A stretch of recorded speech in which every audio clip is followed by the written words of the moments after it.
उन्हाळ्यात ना भाजी खायची इच्छा तर कोणाचीच होत नाही, पण ना ताटामध्ये जर काही ना चटपटीत असेल ना तर मात्र एखादी भाकरी आपण जास्तच खातो.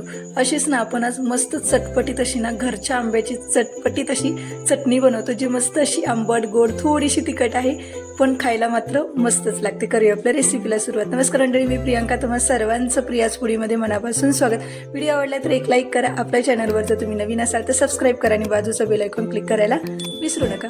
वळूयात आपल्या रेसिपीकडे. तर सगळ्यात पहिल्यांदा मी ना इथे घरातलेच आंबे घेतलेले आहेत, म्हणजे आपल्या घरातली जी झाडं होती ना त्या आंब्याचेच तोडलेले आहेत. तर इथे एक तोतापुरी आहे. आणि आंबे घेताना कशी निवडायचे ते बघा, कैरी घेताना कशी निवडायची तर हे बघा, अगदी अशी ना टणक असली पाहिजे, अजिबात सुद्धा त्याच्यामध्ये बोट रवलं नाही पाहिजे. एक आहे बदामी आणि दुसरा आहे हापूस. तर आता हे 3 झाडं भरपूर आहेत. तर घरामध्ये जेवढी झाडं होती ना घराच्या बाहेर अंगणामध्ये, तेवढ्या सगळ्या झाडांचं एक एक आंबा तोडण्याचा मी प्रयत्न केलाय. तर तोतापुरी एक याच्यासाठी घेतलेले, कारण जे 2 बदामी आणि हापूस आंबा असतो ना तो कैरी असताना ना थोडासा आंबट असतो. तर तुम्ही जर तिथे तोतापुरी कैरी जर वापरली ना तर त्याचा आंबटपणा थोडासा बॅलन्स होतो आणि मग ती कैरी जास्त आंबट लागत नाही खायला. पण ठीक आहे, तुम्हाला जर आता मार्केटमध्ये जर तशा कैऱ्या नाहीच भेटल्या तर तुम्हाला ज्या कोणत्याही अवेलेबल असतील ना त्या कैरीपासून तुम्ही चटणी बनवू शकते. फक्त घेताना ही टणक घ्यायची, जेणेकरून आपल्याला ही व्यवस्थित वापरता येते. ते सगळ्या आंबांना मी अर्धा तास अगोदर पाण्यामध्ये भिजत घातलं होतं, जेणेकरून याचा चीक निघून जाईल. आणि ह्याला ना व्यवस्थित असं आपल्याला इथे पुसून घ्यायचंय. लक्षात घ्या, आपल्याला ही जी चटणी बनवायची ना त्याच्यामध्ये आपण पाण्याचा बिलकुल पण वापर नाही करणार, म्हणून आंबे अगोदर भिजत घातल्यानंतर त्यांना पुसून घेणं मात्र गरजेचं आहे. व्यवस्थित असे आंबे कोरडे करून घ्यायचे आणि आपल्याला ना या आंब्यांवरची ना साल काढून घ्यायची. लक्षात घ्या, बरेच जण काय करतात, आंब्यांवरची साल काढत नाहीत.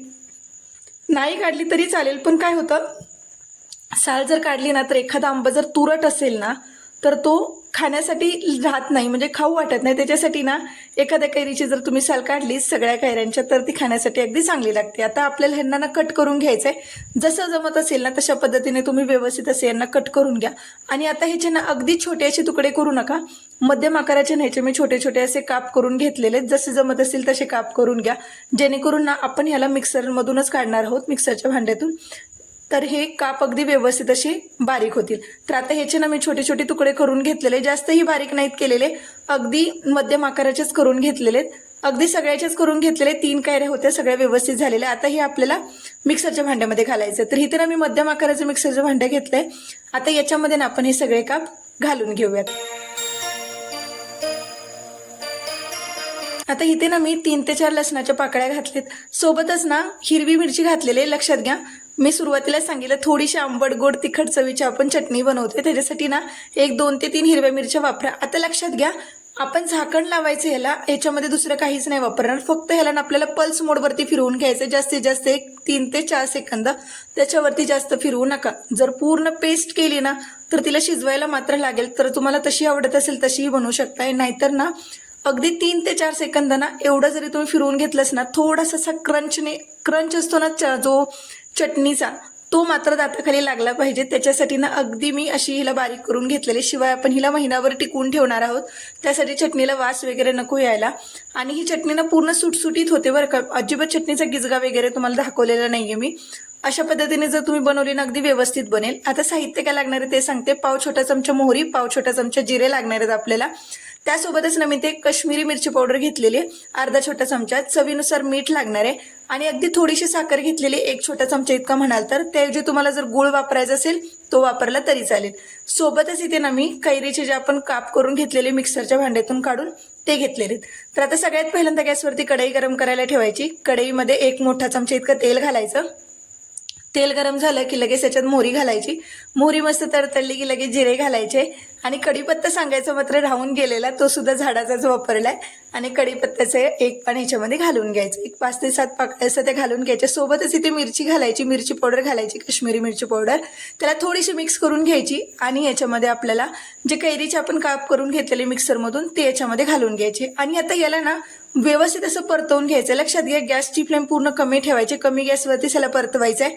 फक्त ना जो कैरीमध्ये जो पाण्याचा अंश असतो आतमध्ये, तो पाण्याचा अंश ह्याच्यातून आटून गेला पाहिजे, तोपर्यंत ह्याला फक्त 1 2 मिनिटं जास्तीत जास्त आपल्याला परतून घ्यायचं. त्याच्यावर जास्त ह्याला परतत बसू नका. आता ह्याला व्यवस्थित असं परतून झालं ना की हे बघू शकताय कैरीमधून ना असा पाण्याचा वास निघून गेला ना की कैरीचा वास सुद्धा खूप छान यायला लागतो, तुम्हाला वासावरूनच समजून जाईल।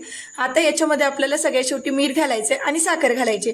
मीठ आणि साखर घातल्यानंतर सुद्धा ना कैरीला कमी गॅसवरतीच आपल्याला ह्याला व्यवस्थित असं परतवून घ्यायचंय। खाली कडेला चिकटायला नको या गोष्टीची काळजी घ्या, कारण आपण याच्यामध्ये पाणी अजिबात सुद्धा वापरलेलं नाहीये। आणि आता बघू शकताय कैरीची चटणी आपली तयार झालेली आहे। आता हिला ना तुम्ही महिनाभर म्हणाल ना तर महिनाभर टिकवून ठेवू शकताय। जर महिनाभर राहिलीच तर चांगली गोष्ट आहे, जर नाही राहिलीच ना तर ठीक आहे, तुम्ही परत बनवून घेऊ शकताय। फक्त हिला वापरताना कशी वापरायची, तुम्ही हिला थंड झाल्यानंतर मगच तुम्ही हिला हवाबंद डब्यामध्ये भरून ठेवा, मोकळ्या जागेत ठेवू नका, नाहीतर काय होईल ह्याला बुरशी लागते पटकन, या गोष्टीची काळजी घ्या। आणि आता बघू शकता किती मस्त अशी सुटसुटीत चटणी झालेली आहे। तिला जर तुम्ही जास्त वेळ परतत राहिला ना तर साखरेचा पाक पूर्ण याच्यातून निघून जाईल आणि मग ही चटणी ना तुमची खूप अशी चिकट होईल, या गोष्टीची मात्र इथे नक्की काळजी घ्या। त्यामुळे हिला ना जास्त वेळ कढईमध्ये परतत राहू नका, अगदी साखर टाकल्यानंतर थोडा वेळ परतली की ह्याला सर्व करून घ्यायची आपल्याला।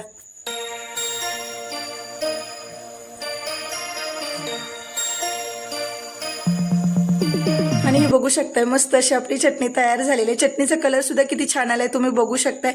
एकदा तुम्ही अशा पद्धतीने चटणी करून बघा।